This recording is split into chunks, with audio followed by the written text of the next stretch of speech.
drosme rūpēties atgadījums no manas dzīves. Es mācījos skolā, Āgenskalna ģimnāzijā. Es mācījos ļoti labi. Biju matemātikas skolotājs Mīlīta, man padevās matemātika, un es reiķināju ļoti labi. Un te vienā skaistā dienā, kad tiek izdalīti matemātikas kontroldarbi ar atzīmēm izlabotie, mans pirmslaulību uzvārds bija Grimze, es tātad esmu Aija Grimze, un tā skolotāja paņem to manu darbu, skatās uz viņu un saka: Dzidē, Grimze, 2! Un tādā pilnīgā šokā, kā Grimzei var būt 2. Un es arī sēžu un nesaprotu, kāpēc, no kurienes, kādi 2. Un tad skolotāja pati bija atradusi atbildi šo jautājumu, kāpēc man ir 2. Jo faktiski tas nav iespējams dzīvē, ka man ir 2.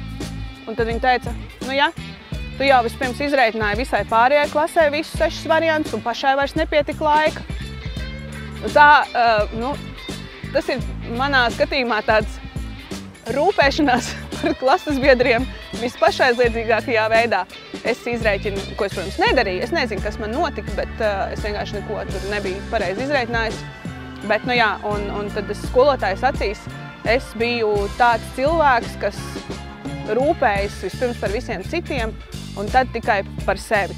Es, protams, ļoti gribētu tādu būt, bet, toreiz tas tā nebija. Bet, tas ir mans tāds etalons.